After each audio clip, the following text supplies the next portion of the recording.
From viral fame to viral shame? Michael Duvall's name has been plastered across the internet for all the wrong reasons. Michael Duvall? Michael Duvall. Michael Duvall. Michael Duvall. Once celebrated for his entertaining TikToks and bold online presence, he now finds himself at the center of a firestorm. After admitting to filming adult content inside a daycare where he worked as a preschool teacher, Duvall has been hit with intense backlash, accusations of crossing professional boundaries, disrespecting children's spaces, and abusing trust. The fallout has been swift and unforgiving.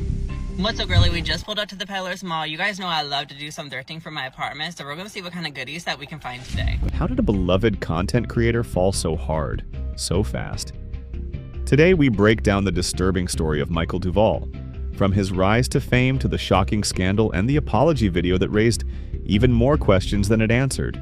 What's up, girly? We're going thrifting at the Vendor's Village. I'm manifesting that we're going to find some gold antique stuff for my apartment, so let's go. Let's see what they got. Got my bag locked and secured. Michael Duvall wasn't always a controversial figure. He rose to popularity on TikTok, where his mix of personal storytelling, LGBTQ+ advocacy, and cheeky humor earned him a following of over 800,000. His charm felt genuine, his stories relatable, and his confidence inspiring. He was the type of creator that made you feel like you were chatting with a best friend. But behind the charm was an entrepreneurial hustle. Duvall soon expanded to OnlyFans, leveraging his growing fame to make money through adult content. And for a while it worked. Fans supported him. He maintained a presence that was both bold and beloved. But that balance was about to collapse. I did go to the bathroom a few times and snap a nude. The scandal began when Duvall himself revealed that he had filmed adult content in the staff bathroom of a daycare where he worked. He claimed it happened during his free time and that no children were present. But the admission was enough to spark fury across the internet. The location? A preschool? The timing? While employed. The content? Nude photos and explicit material shared on his OnlyFans. Social media exploded. Critics accused him of endangering children, disrespecting sacred professional spaces, and treating a place of care and innocence like a personal studio. Why does Michael Duvall, after what he did, still have over 800,000 followers? If you're one of those people that support people like that, get off my page. As the news spread, Duvall's reputation took a nosedive. Parents were horrified. Fellow creators distanced themselves. TikTok flooded with reactions, some furious, others deeply disappointed. Reddit threads called for his permanent removal from any child-facing roles. Articles labeled him a disgrace to the profession, and rumors began to swirl about whether he'd been fired. A lot of followers. I'm getting a lot of hate right now, so that's who sent you. And they were really nice, really understanding, and then they went on their way. But I figure we need to address it, or else people will never know the truth. People will never know my story. Then came the apology video, meant to clear the air but instead pouring gasoline on the fire. In a shocking and inappropriate move, Duvall opened his apology video not by addressing the controversy, but by talking about his past relationship drama. That's right.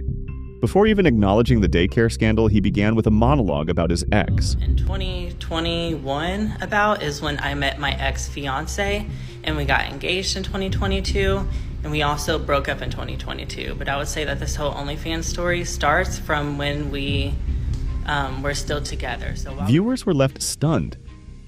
What was supposed to be a serious moment of accountability started off like a personal vlog. People weren't just confused, they were disgusted. Commenters didn't hold back, with some saying, "The stuff about the boyfriend is just so irrelevant, to be honest, lol. So it's your ex-boyfriend's fault, it's your job's fault, it's everyone's fault, but your own. Why would he be talking about his love life? This wasn't supposed to be about his ex, it was to be about the kids he disrespected and the trust he shattered."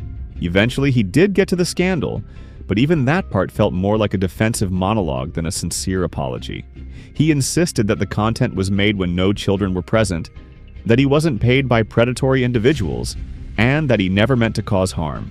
And as you know, I was working as a preschool teacher, technically pre-K, pre-kindergarten, and so I had a lot of free time at work where I would post on those apps. I did go to the bathroom a few times and snap a nude. A lot of the reason why I did that was because I was getting paid by people, and now when I said that, people thought I was getting paid by like I don't know if you could say this word, PDF files, you know what I'm trying to say. People thought I was catering to them, and now... But here's the uncomfortable reality.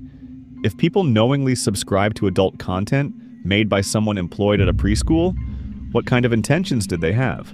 Duvall can claim that he wasn't paid by those with disturbing interests, but the context says otherwise. What kind of audience supports content filmed in a child-centric setting by someone in a trusted caregiving role? It raises deeply unsettling questions. But what's even more perplexing is Duvall's contradiction. He repeatedly claims that the location where he filmed these explicit videos didn't matter, that it wasn't relevant to the content he was making. But here's where things fall apart. He also frequently used his role in a children's environment as part of his personal brand, even promoting it as a backdrop for his TikToks. I'm not excusing anything I did. There's definitely no excuse, but I do just want to say that it would have happened at that time at any job I worked at. If I was working at the movie theater, still would have happened there instead. It just so happened to be at the daycare, which makes everything so much more worse. So while he downplays the significance of where these videos were filmed, he himself built an online persona around working in an environment surrounded by young children. That doesn't exactly help his case. If the location truly didn't matter, why make it a point to share and advertise it so heavily? It's a clear contradiction, and one that left viewers wondering if he understood the gravity of his actions at all. But the most bizarre part of his apology came when Duvall suddenly brought up his alleged racist behavior in 2014. Out of nowhere, he claimed that he had been unhinged during that period of his life, and that he didn't want to use the house he lived in as an excuse for his actions. I also have racist tweets, which I know if I address this, people will bring that up. I have tweets from like 2014 where I said the most insane things. I said things about animals I shouldn't have said, like abusive, not sexual. And I said things about people, groups of people, Black people, Asian people. I was very much unhinged and kind of wild as a kid. Wait, why did he feel the need to bring up this part of his past at all? Was this really necessary for an apology about his recent actions? No one had asked about this. He wasn't being pressured to discuss his past, yet here he was bringing up his own history of bad behavior that had nothing to do with the current scandal. By doing so, Duvall wasn't just addressing the issue at hand. He was almost exposing more of his past wrongdoings on his own. Without anyone even asking, he was voluntarily highlighting his problematic behavior and painting a picture of someone who clearly hadn't learned from his mistakes. The video was supposed to save face, but instead, it deepened the crater. Duvall's inability to read the room, starting with personal drama, downplaying serious concerns, and refusing to grasp the wider implications, only cemented his fall. Michael Duvall's case isn't just a scandal. It's a cautionary tale.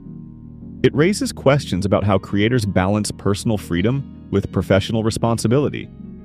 It highlights how adult content creation, when blended with roles involving children, can cross serious ethical and, in some cases, legal boundaries.